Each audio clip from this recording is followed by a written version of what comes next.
Welcome back to the First Team. I'm Joe DeLeone, and with me is NFL draft analyst for A to Z Sports, Ryan Roberts. Today, we both dropped mock drafts over the weekend. I dropped mine today on Monday when we're recording this.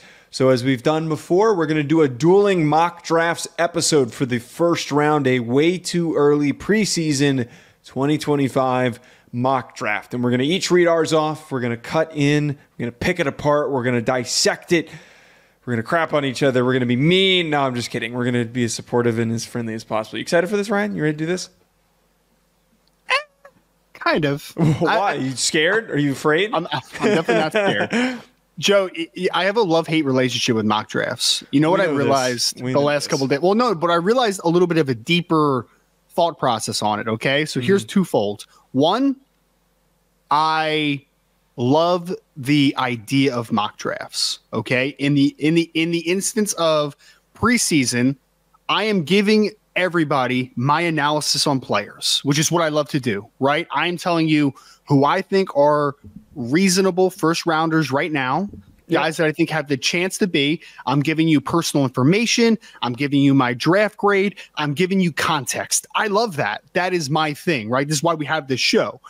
The part that I hate, though, is that everyone, I literally had a dude, and I think I sent you the tweet of this guy, where people are, wow, this guy isn't a first rounder. This guy is better than this guy. I'm just like, guys, this is summer scouting. Nothing is opinion based. Right now. It's opinion based. We're literally projecting without knowing what's going to happen this season. Yeah. Things are going to change. Players are going to get better. Players are going to get worse. Players are going to stagnate. Players are going to go back to school. Players are going to leave early that we don't anticipate right now. Like, all these things are going to happen. And yet, you know what's going to happen, Joe? We're going to get close to April or after the draft of next year, and people are going to put up a receipt that I put out or that you put out from now, like receipt today, where it's like, guys, things change. This is a fluid conversation. I just wish that we could be adults with this conversation a little bit more, man. Reasonable analysis. Well, not to labor on this too much, because I would like to spend most of it, because I know nobody wants to listen to us complain, but it's exactly like during the draft, those losers who, oh my God, what was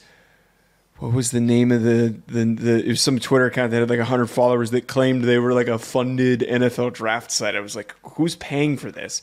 But I tweeted about how, like, wow, this is not going, I think, as most people as expected, and now as I expected with some of the day 2 picks. And, you know, the assumption was that the goal is to be as accurate as possible with the picks, going to the right players and the right teams. That's not how this works. The idea is, okay, here's who I think could be the best players in this draft. And based on what these teams need, here's where I think that they could go. It's an opinion-based conversation. We are not trying to predict. We're not predicting a score. We're not predicting an outcome of a game. We're projecting who could be a great NFL player and if he fits with a certain team or not. And not to belabor the points, because I know we need to get to this conversation. I also hate with a capital H, capitalize the whole word. I don't care. I hate that people, when players get drafted in certain spots, act like they were right. You weren't right. I know. Yeah, like projecting you weren't talking to anybody. Projecting draft slot is not correct. Yeah. Projecting careers is what we're trying to do. Justin Madubuike, who I had a first-round grade on, if you remember in that draft, Joe, people would have looked at it and said, wow, Ryan was off on that draft evaluation. He went in the 3rd round. The hell I was. That kid is making bank. Yes. And I just had 12 and a half sacks playing interior defensive line for the Baltimore Ravens. Like, I hit on Justin Madubuike. The NFL didn't hit on Justin Madubuike. So that is the difference, and that is what we're searching for. Analysis. If you want to know players, you want to know deep dive into prospects, that is what we're here for. I'm not here to predict who's going to go in the 1st round next year. That is boring. Super boring. So hopefully that contextualizes everything. I'm going to start with mine. I'm going to read through mine from 32 to 1. You cut me off whenever you want to jump in and get thoughts on a pick. Number 32, I have the Kansas City Chiefs. By the way, my selection order, somebody already chimed in on this. These aren't my projected standings. This is Pro Football Focus's that I was going with, using their simulator. Chiefs, Anthony Belton, offensive tackle from NC State. 49ers, Denzel Burke, cornerback from Ohio State. Ravens, Ashton Jeanty, Boise State running back. Bills, Tacario Davis, Arizona corner. Stop. Let's talk Tacario Davis. I actually just watched Tacario a little bit more in depth. So earlier in the offseason, I watched like a game or so, and then for whatever reason, I don't remember what happened, but I kind of put him on the back burner for a little bit. But I did like it. I liked him, but then I just put it on the back burner. First round pick, though. I have not seen him projected this high. Talk to me, Tacario Davis here at number 29. Well, I just don't know why you wouldn't fall in love with this kid. I mean, he's probably going to be 6'3" and change, 6'4". He's a little bit on the leaner side. The mobility, the length, the just general radius and range that he's able to play with is in an upper echelon that very few guys have. It's late when we're recording this. I'm blanking on the name of the kid that went to the Seahawks. Tariq Woolen. Yeah. I think he's much better hips and much better mobility than Tariq Woolen. And we look at that pick as saying, like, wow, he really fell a lot further than he should have. He's not going to run the 4.2s, I don't think, but I think he's going to test very, very well. I just am going to bet a ton of I'm going to be very aggressive in betting on a guy with these physical tools that are very hard to come by. He could end up being more of a day 2 pick. I know that you're higher on Denzel Burke than you are on Tacario Davis. This might be a little telling. He's my corner number 4, and I think because his corner class is as good as it is, I'd gladly take him there. And I gave him to the Bills because the Bills' secondary situation, I think Christian Benford's a projected starter right now. They need to throw some youth into the mix. Yes. Oh, no, their cornerback room, because I think I need to look at my mock draft, actually, because I don't remember this, Joe, but I feel like I may have given Buffalo a corner as well, because it's not a great situation to be in right now, to say the least. I agree with the position perspective. Tacario Davis, it's just I feel like the cornerback, and I would love to hear your opinion on this before we move on. The cornerback position in this 2025 NFL draft is probably the deepest position I've evaluated so far. I mean, I literally put into a group chat with Jeremiah Bogan and Corey Kinnan, that, good friends of the show, earlier, and I'm just like, guys, like, I feel like every day I find a new corner that, like, I have a top 100 grade on. Like, this is pretty wild to think about. So was just more interested to see Tacario's name because I just haven't seen it at this point yet. And we've been preparing to do our corner show, and I've been watching corners, and I almost find myself, I'm like, there's no way there's another top 100 guy. I'm going to have to bump him down a little bit. I think I might need to, when I finish the class, like, just not drastically move my grades, but just make some adjustments so it fits that, the fact that what you just talked about there is a lot of really top-end talent, and then there's deep talent at the top. 13 players. I know 13 third round or higher grades in this corner class for me, dude. That's insane. Joe, and two things. One, I'm a pretty hard grader, dude. I'm not an easy grader. Two, I hit pretty well with corner usually. Corner's like one of my top positions that I usually have probably the highest hit rate on. So, yeah, man, I think this corner class is bonkers. Not to give too much out of the way before we do our corner show, but it is a really, really good class. Back to the list. Bengals, number 28, Isaiah Bond, Texas wide receiver, formerly of Alabama. Detroit Lions at 27, taking Tyleik Williams, the Ohio State defensive tackle. Philadelphia Eagles at 26, taking Landon Jackson, the Arkansas defensive end. Can I stop you there? I want to stop you there. One, thank God for putting Tyleik in a first-round mock this year, so he won't comment on a video and say, hey, why am I not a first-round pick? He's literally a first-round pick in both did last year, too. No, he went into a live stream where Sean and I were trying to equate all 130 college football teams to grocery store items, and he contributed and told us that he thinks Ohio State is a buck nut. So thank you, Tyleik, for doing that. I consider him a friend of the show after he did that. Dallas Cowboys, Barrett Carter, linebacker from Clemson. Green Bay Packers, 24, Jonah Savanea, interior offensive lineman / offensive tackle from Arizona, can play either spot, guard, or tackle. Miami Dolphins at 23, give me Emory Jones, the tackle, but I see him more as a guard for them from LSU. Falcons, 22, Patrick Payton, edge from Florida State. I haven't, for some reason, people are low on Patrick Payton. Did you have him in your... I had him in my top 32. Yes, I had him in my first round that we'll get to. There are some people, I think, Joe, that are a little... Apparently, lean? I'm not... Well, it's the lean thing against the run, but then also I'm not an analytics guy, right? So like I use it sparingly, but apparently the pass rush win rates was incredibly low for Patrick Payton this year for PFF. I don't know. That's the thing I've seen. It's the thing I've seen. Yep. Jets, Emeka Egbuka, wide receiver. I want to stop there. Yep. Okay. So it's not the player, because I also have Emeka Egbuka in my first round. I am a big fan of Emeka Egbuka. Is there by the way, just before you ask me this question, a disclaimer. I'm probably not going to watch his 2023 film. I think I'm just going to use my notes from 2022, and that's what I'm doing, because I've listened to a couple other shows. I listen to Connor Rogers and Trevor Sikkema talk about their receiver class, and they made a really good point that you kind of have to throw out that 2023 film because he was hurt. This is a really talented guy. You have to go off the 2022 film. But continue what you were saying. I agree. No, I agree. I think people have forgotten how good Emeka Egbuka was, especially in 2022, obviously, before the injury in 23. My question, though, for you is, Emeka Egbuka has been a player that has primarily made his living out of the slots, okay? But that's kind of his projection. He's a yak kid. He's very explosive. Garrett Wilson, also formerly of Ohio State, does a lot of his work from the slot too, Joe. I question not the player at 21. Is there a little bit of redundancy there as far as skill set wise? I understand the redundancy thing, and it's something that did come to my mind when I was making this decision. But at the end of the day, they have established what they've got going on defense. I don't think that there's any direction that they could have gone defensively here, because they have invested way too much, too much to the point where they drafted Will McDonald 2 years ago, and he's not even listed in their starting lineup. Offensively, they took Olu Fashanu and they made these investments on bolstering their offensive line, and I think it's significantly better to where it now needs to be. The thing that just was glaring signals because they miss out on Colston Loveland in this mock draft, theoretically, that I have here. By the way, we should have done 1 to 32. Why did I start at pick 32? I think it's better. I think it's better. Okay. I think ascending order is better for mock drafts. I don't know. I think better. I don't think that Mike Williams ultimately is the solidified answer. And even if he is, that receiver room has a lot left to be desired. If you need a receiver and you want to continue to bolster your offense and assume that Aaron Rodgers is back, I'd much rather take the opportunity to take Emeka Egbuka that he's still on the board there. I have Tedero McMillan going a little bit earlier. I just think it's a circumstance. It's something that we talk about all the time, where it's best player and just figure out a way to incorporate him. And it's kind of like the pick that they had this year. They took Olu Fashanu and they made this investment on Morgan Moses and Tyron Smith. Those are two tackles.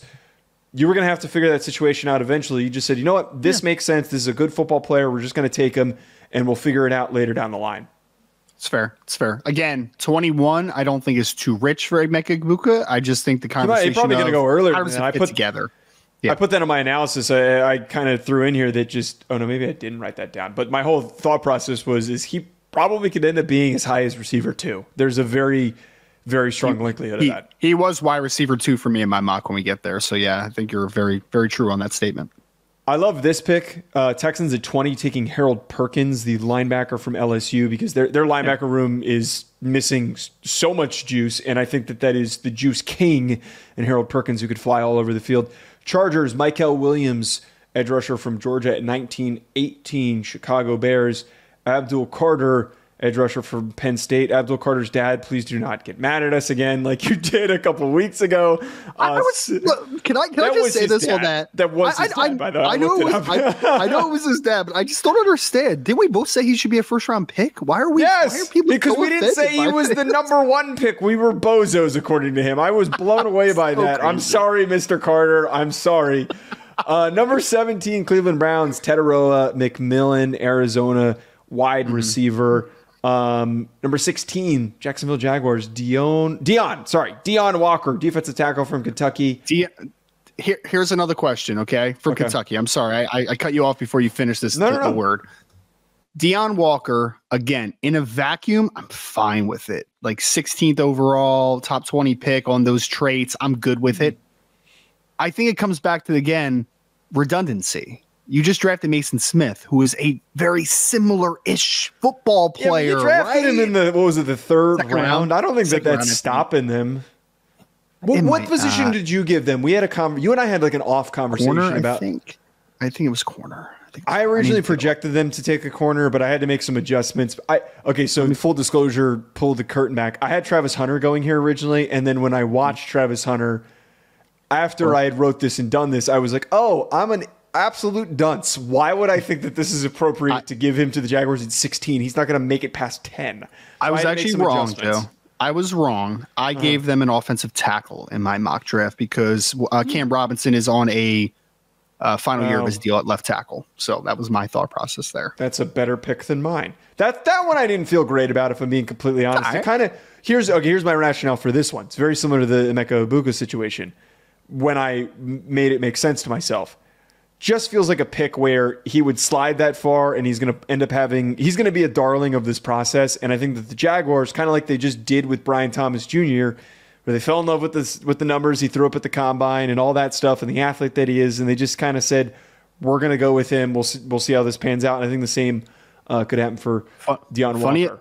Funny enough, I was just on a Jacksonville Jaguars radio station earlier, and apparently Brian Thomas Jr. is killing their camp right Shocker. Now. Killing their camp. Dude, I've listened to a lot of NFL shows that have kind of poo-pooed that pick, and I was like, why? You don't need him to go for 1,200 yards this year. I know that you probably want a little more, but he's going to be good. He's going to be a great player.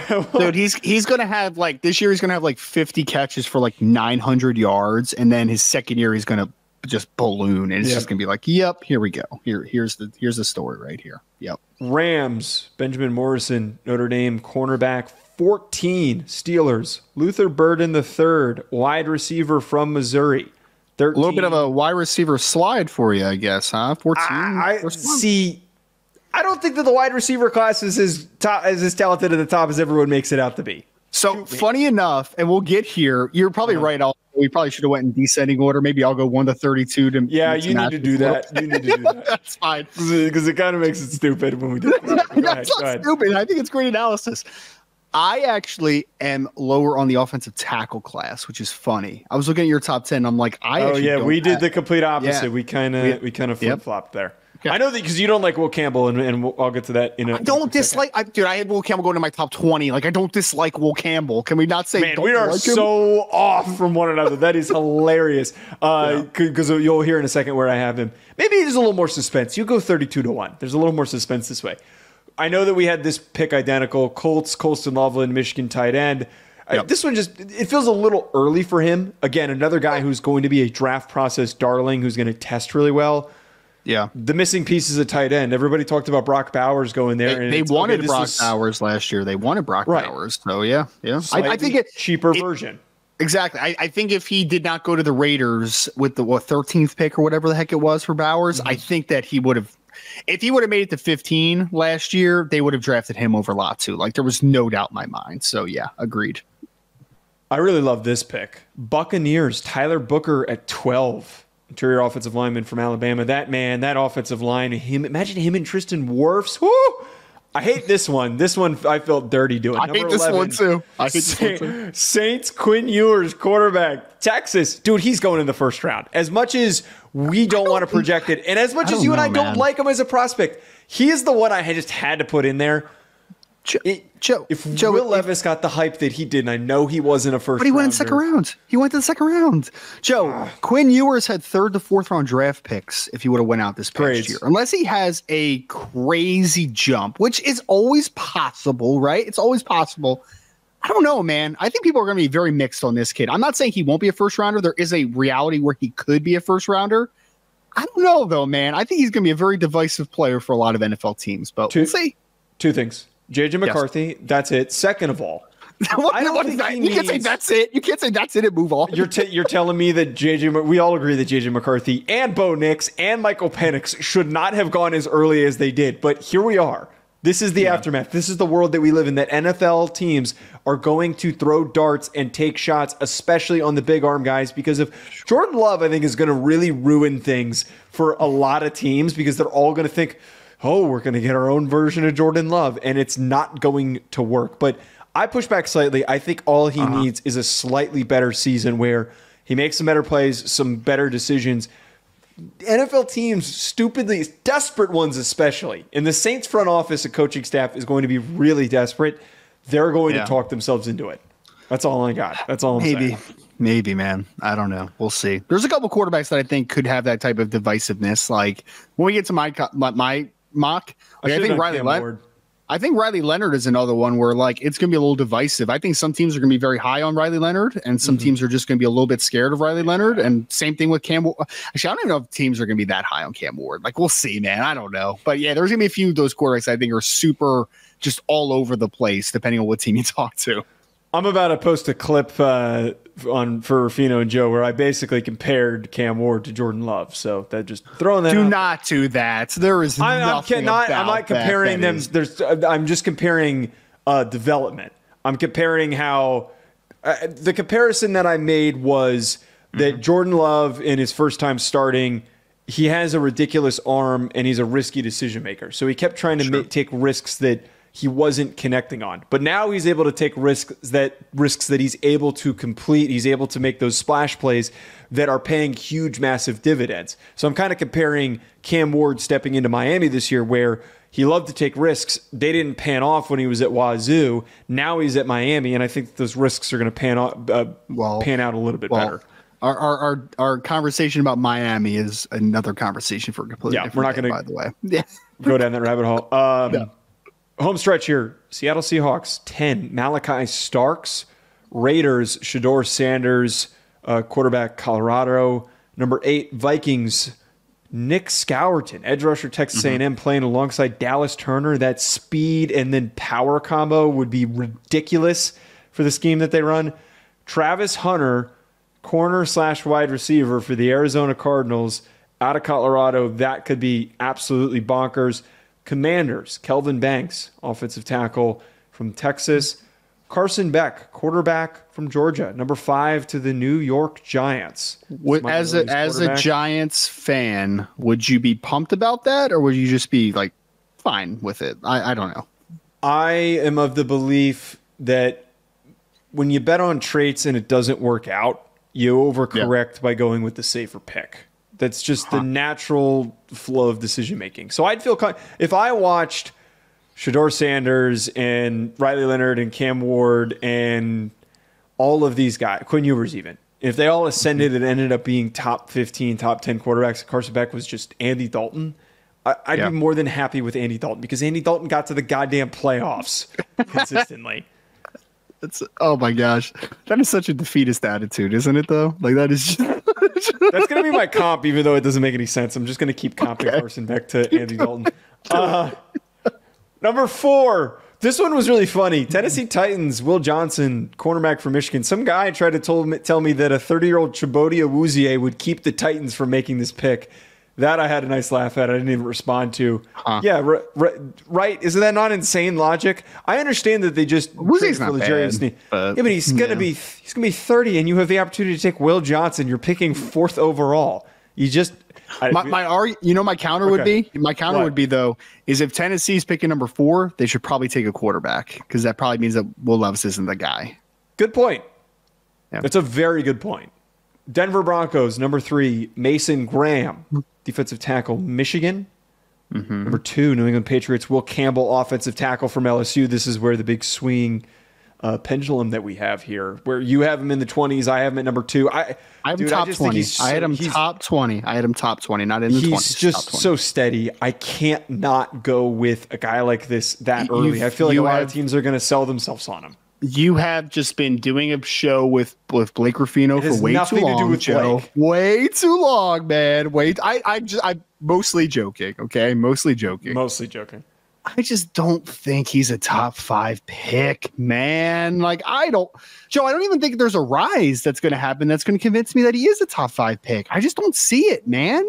Yeah, because you know what's going to happen. You know what's going to happen. Some people are going to compare it to Joe Alt because Joe Alt was also thought of as a high floor player, but Joe Alt is 6'8 plus with 34-inch arms and tested like a ridiculous athlete. I don't think that's Will Campbell, dude. Like I just think Will Campbell's good. Like he's a good, steady offensive lineman. I think we agree there.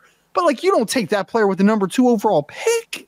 No, yes, you do. I think this is where you and I disagree. I think he's a better athlete than you're giving him credit for. We don't draft an offensive tackle with sub 33-inch arms, number 2 overall, Joe. We do not do that. I'm gonna find somebody who works against that. Look, the NFL talks themselves into guys like Will Campbell. That's where I stand by, and I really like Will Campbell as a prospect. I have him ranked in my top 10 prospects in this class. I think he's phenomenal. I think that you're undervaluing his athleticism. And then number 1, Carolina Panthers, yes. James Pearce Jr. from Tennessee. We had identical picks. I don't think there's really much to take away from that. I think a lot of people are in that camp that James Pearce Jr. is unbelievable. I agree. He is unbelievable. Would you like me to start now, sir? Yes. Yes. Okay. Go ahead. I'm going in ascending order. So I'm starting with 32. Yeah, let's right? stick with it. Let's just do the same way that I did it. BetOnline remains your top spot for all of your live betting action and contests. NFL, college football, UFC, NHL are all in full swing. BetOnline is your number one source for wagering news, odds, trends, and predictions with both desktop and mobile access at any time. Head to BetOnline today and use promo code BELIEVE, that's BLEAV, for 50% off your first deposit. That is a 50% welcome bonus. BetOnline, where the game starts. Number 32, Kansas City Chiefs. By the way, I used the BetMGM Super Bowl odds was how I did my ranking or my draft order. Okay. Number 32, Kansas City Chiefs, Patrick Payton, edge, Florida State. San Francisco 49ers, I had them taking Teteroa McMillan, wide receiver from Arizona. Oh, the PDF mock draft you sent me is different than the one that you published. Yes, I'm sorry. I fixed one pick late. My apologies. Was it 31? Connerly? Yeah, it was originally Josh Connerly, but I that was the only one that you changed, though. Yes. Okay. The only one is different. Teteroa McMillan, 31, San Francisco 49ers.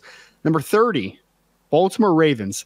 Hayden Prather, wide receiver from Maryland. Okay, wait. Talk to me about him really quickly, because I think that you're the only person that I've seen hype him up this much. You and I had a little bit of a text exchange about him because we were talking a little bit about how I was scouting Maryland last year for RPM, and his teammate caught my attention. Prather's caught my attention too. I had written him down during the season, but I didn't dive in deep enough to really get this first round projection for him. Why'd you like him so much? So in a vacuum, I think he's a top 50 player right now, but I projected him to the first round at the end because the Baltimore Ravens, even though they keep investing in wide receivers, I think they still need to keep going, bro, because Rashad Bateman, injury wise, has not turned out to be that player. They lost Odell Beckham this offseason. They bring back what's his name from Zay Flowers from Boston College, who had a good rookie year, but like they still need a second receiver, I think, in this class. And they need a guy that's an outside oriented receiver that can take the top off. I think that like he is basically a similar-ish, not exact comparison to Brian Thomas Jr. I see a similar wavelength of projection there. Okay. 6'4" verified, 211 pounds. This kid's going to run probably in the 4.4s. Former West Virginia wide receiver who was on Maryland this past year. I think, honestly, if there was good quarterback play, because look, Talia Tagovailoa was a solid college quarterback. You loved him in the summer scouting last year. By one the way, game I saw, and then every other game was cheeks after that, for the lack of a better term. Okay. Prather, though, long, tall, can run. After catchability, there was one play that I saw in, I forget what game it was, that I highlighted on Twitter. It was against a good opponent, though. Ohio State. It was against Ohio State. So they ran a little mesh concept. They got him an easy rub. But the after the catch is what impressed me. Pulling away from Denzel Burke, eliminating an angle to the sideline. This kid has juice, man. So I think that this kid is one of the high upside kids I think on both on Blesto and NFS, he also has top 100. He has like second to third round grades as well. So I think this kid's the riser in the wide receiver class of people that I've seen, man. I saw his profile and I'm like, oh, that's interesting. And I saw the Ohio State game. He ended with like 3 catches for 49 yards and a touchdown. But Joe, again, competent quarterback play, good offense, consistent play calling. I think that kid has well over 100 yards in that game against one of the best secondaries of college football. I really liked a lot of what Prather brings to the table. I'm curious to keep track of him because that's an interesting one. I gotta get like a full evaluation on him. He caught my attention, but not enough. Again, then I'd like give him like a certified grade. The other receiver that you mentioned, he has like a 4th or 3rd round grade as well. I recall that. He's interesting. So Maryland has a couple interesting wide receivers, man. They really do. Shocking. So. They've got a bunch of players that don't perform up to expectations because they're hindered by their coaching staff. Mike Loxley? Yeah. All right. Number 29, I had the Detroit Lions taking Princely Uman Mielen. I think I'm getting close there. Edge. You nailed it. You got that. Cool. 28, Cincinnati Bengals, Ariante Ursary, offensive tackle from Minnesota, which I was happy to see is Dane Brugler from the Athletics, OT4, Joe. Just a little side note there. 27, Philadelphia Eagles have a massive need at right guard. Tyler Booker, interior offensive lineman from Alabama. Buffalo Bills, Maxwell Hairston, cornerback from Kentucky. Still have to watch him. But I liked – so you did go in a similar direction just with a different player. Yes. You didn't go with Takario here. I want to talk about Kobe in a second. So let's get to Kobe. So go to the next two picks, and then I'm going to bug you about him.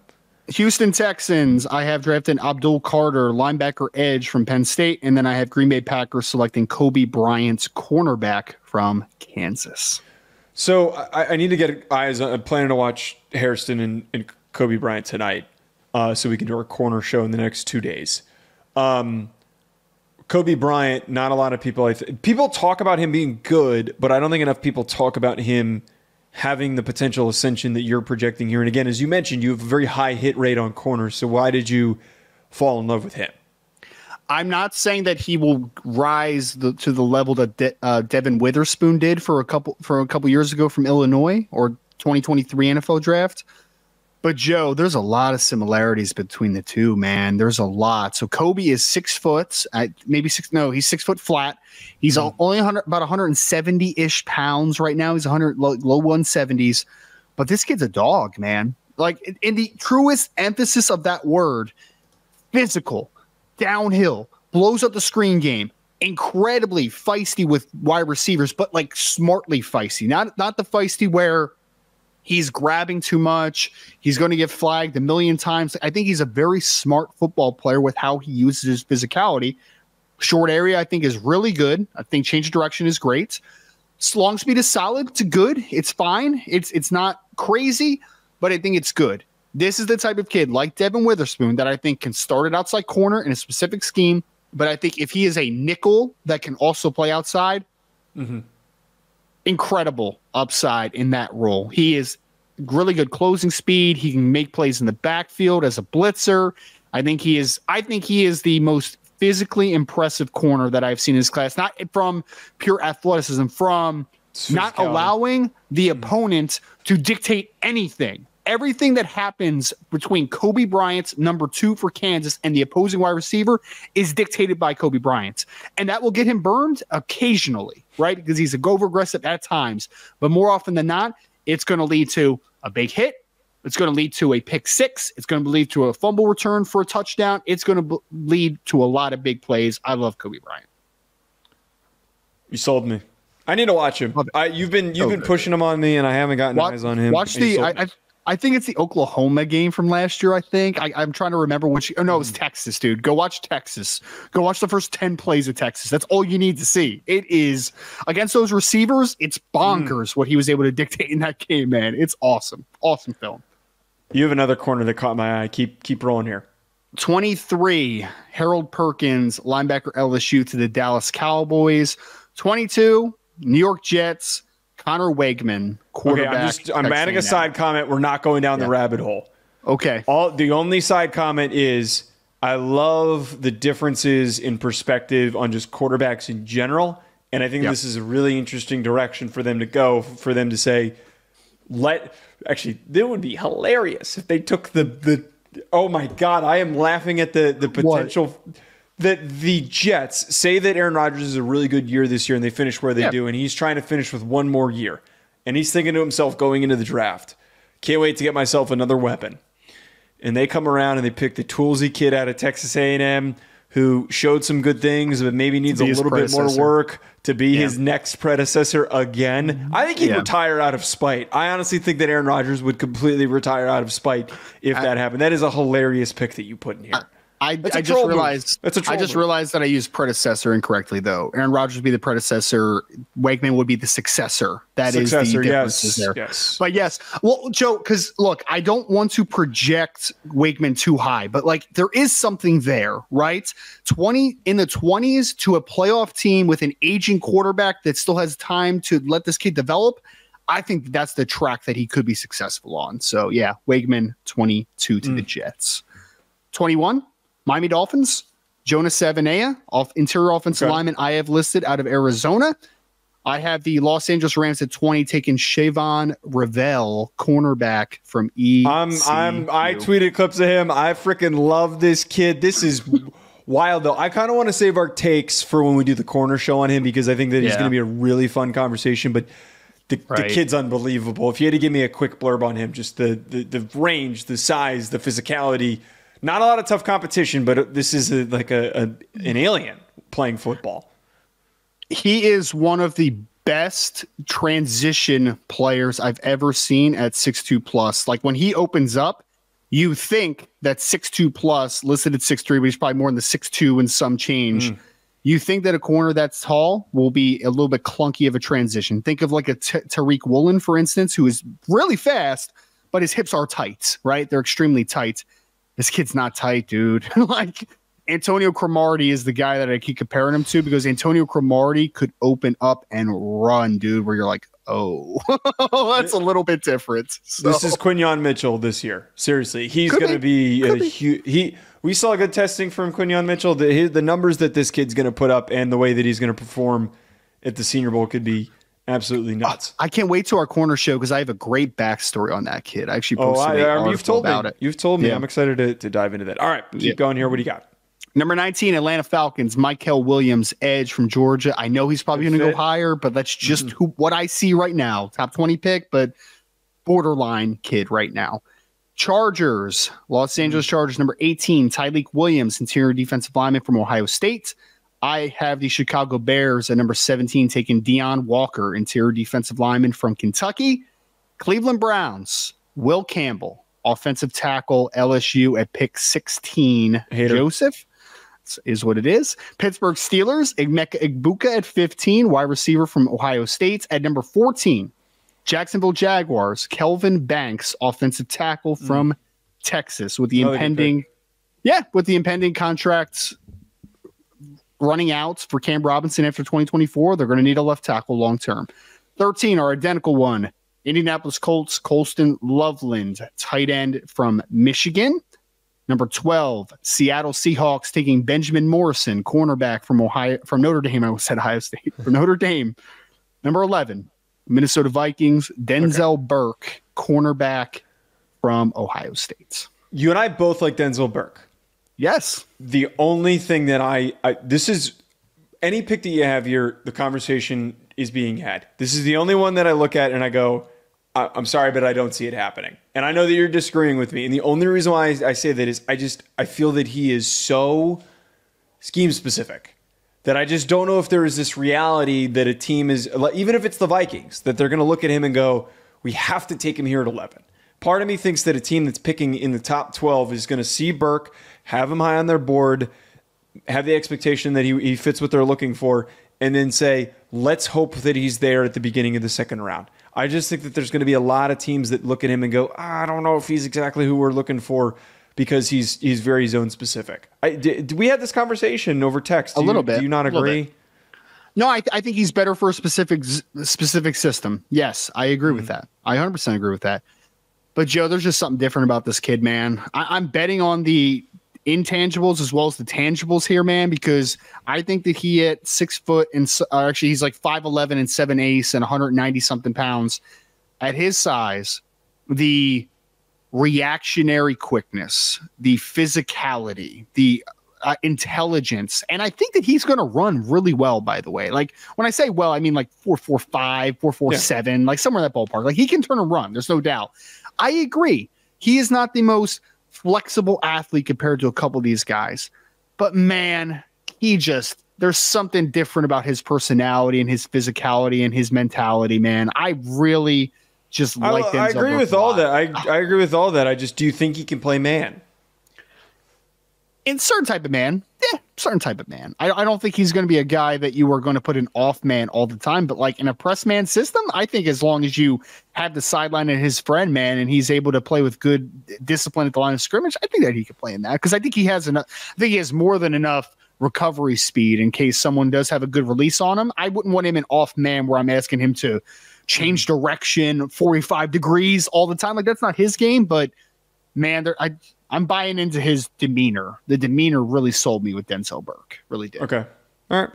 Number 10, Tampa Bay Buccaneers, Travis Hunter, cornerback out of Colorado, can also play wide receiver, but I prefer him on the defensive side of the football. That is a conversation for the next show that we're taping. Yes, but, it is. Yeah, go ahead.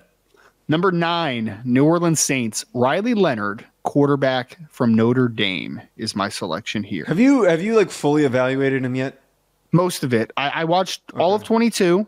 Or not all of 22. I watched 3 games from 2022. I watched the Clemson game this past year, and then I've obviously seen the Notre Dame games a million times at this point and repeat, right? So, Joe, I think there's a lot there, man. I really think, and this is just my opinion over the last 2 years of when Riley Leonard's been healthy, because like the Florida State game, he was doing some Superman stuff, and then he got hurt again, and it was just like downhill from there, right? But when he's healthy, dude, I think that he is a legit 4'5" something athlete. I think that kid can run at 6'3", 5'8", 212 pounds. I think he has more than adequate enough arm strength. I think he's got a really quick release and compact delivery. I believe that the inconsistencies you've seen with him from a deep passing perspective, it's because his wide receivers stunk, man. I mean, like, let's call it what it is. He had a bunch of slot receivers everywhere. He had a converted quarterback as his number 1 receiver, Jordan Moore. He had the Calhoun kid, who was a decent little return man, couldn't catch a cold and wasn't a deep threat at all. Like, I just think that I'm hoping, this is me hopeful, is that with Chris Mitchell, Jaden Greathouse, and a couple of the other talented wide receivers that Notre Dame has and gotten from the portal this year, I think they're going to be able to open it up a little bit and show a layer of Riley Leonard that we haven't seen up until this point from a deep passing perspective. So I'm banking on tools here, but I do think there's a lot of tools to work with. I'm not putting I'm going to throw shade. I'm not throwing a Stetson Bennett in the top 10, right? Where it's like he's 5'11" and like limited tools. I'm throwing a guy that's near 6'4", going to run 4.5 and has a pretty good arm, right? Like, so I'm buying into it a little bit, but honestly, there's projection here. There's projection that needs to happen. A lot of people forget the NFL was really high on him last year too. So it's, I mean, I had no qualms with the pick. It's tough evaluation for him for this year because he was so banged up. All right, home stretch here. Number 8, Las Vegas Raiders, Will Johnson, cornerback from Michigan. Arizona Cardinals, Mason Graham, interior defensive lineman from Michigan. Back-to-back Michigan kids there. Malachi Starks, the Denver Broncos, are number 6, safety from Georgia, which I feel better about, especially with Justin Simmons not a part of their plan. It does not appear. New York Giants, Shedeur Sanders, quarterback from Colorado. Tennessee Titans, Carson Beck, quarterback from Georgia. Washington Commanders, Nick Scourton, edge from Texas A&M. By the way, it might be Scourton, but yeah. It's Scourton, I think is actually how it's pronounced, but that's another conversation. This is the only last pick that I have a problem with. The Titans one makes sense for what you said earlier. If they're picking at 4, that means Will Levis didn't work, and you don't invest in you didn't have much of an investment on a second round pick. Okay. I think that if the Commanders take a defensive lineman, the Commanders fans, the way that they got upset over Jerjon Newton, and I know that those are interior guys, and I know that edge is a little bit of a need for them right now, but I feel like Commanders fans would shit their pants seeing another defensive lineman. Joe, after all of the offensive line issues and after all of the just general offensive problems that they have in overinvestment on D-line, I feel like that they would get really upset. 2 points. Okay. Here's the 2 points. 1, I don't like the offensive tackle class right now. I just don't like it. I'm not willing to put a guy at 3. I'm just not. I'm just not there with any of these kids. Just not. That's 1.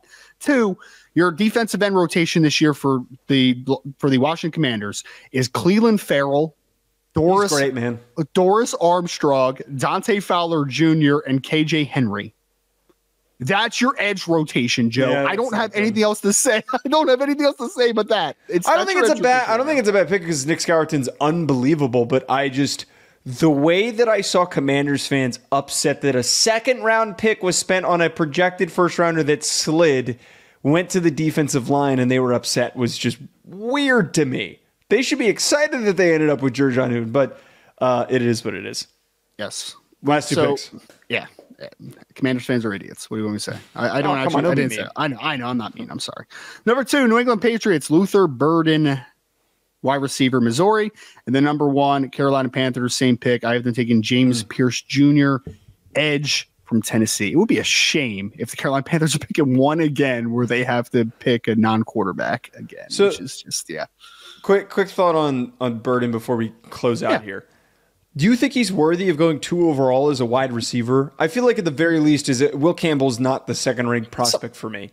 But I'm sorry. Just to finish what I was saying is that he's not the second-ranked prospect for me, but naturally an offensive tackle is going to get a ton of value. They're going to get overdrafted. Quarterbacks are going to get overdrafted. Edge rushers are going to get overdrafted. I feel like a receiver to go second overall needs to be in a premier category. If Marvin Harrison Jr. doesn't go there, and if someone's going to trade up into this spot, probably if the Patriots are 2 there, and if Malik Neighbors goes where he does, and some of these other guys do, that are frankly I think we're more talented coming out than Luther Burden's going to be. Do you think he's worthy of that second pick? No, I don't. But it's August 5th, and I'm not projecting a trade right now, right? Someone literally said that to me. Good answer. It's like, Luther Burden going number 2. I'm like, guys, it's probably a trade back scenario. Like, no, I wouldn't want to draft a wide receiver at number 2, especially a guy that I think I had Luther Burden. Let me look at this real quick. Luther Burden right now for me is I think he might be a top Luther Burden. So Luther Burden's a top 10 player for me, Joe, but he's a wide receiver, right, in this class. And he's a smaller wide receiver, and he's a yak guy. I would personally not draft him at number 2. No. But when I looked at the board without trades part of the conversation, the New England Patriots' 2 biggest needs right now, offensive tackle and figuring out the wide receiver room, dude. I mean, where did you, well, that was what I wrote in my analysis. Where did you say you had Luther Burden ranked in your prospects? He's top 10 for me. He's number 7 overall right now. So okay, I have him. Overall. Oh, I have him exactly at 7 too, and then Will Campbell is number 10 for me. Will Campbell's 13. Will Campbell's 13. He's fine. He's fine. That is okay. He's fine. The whole stink that you put up, and we've got them like a couple spots apart from one another. Well, I think our grades are just a little bit different. I mean, I have an early second round grade on Will. He's fine. I have a mid second on him. Or mid first on him. So that is kind of an overdraft based on my grades. Yes. Oh, it's a big overdraft. And you're also taking it. You're also talking offensive tackle that has sub 33 inch arms at number 2 overall. Imagine. We'll move him to guard. At DeLeone, at Rise and Draft, folks. Thanks for tuning in. Hit the subscribe button. Drop a comment below if you agree with the picks that we made, and we will talk to you later on this week.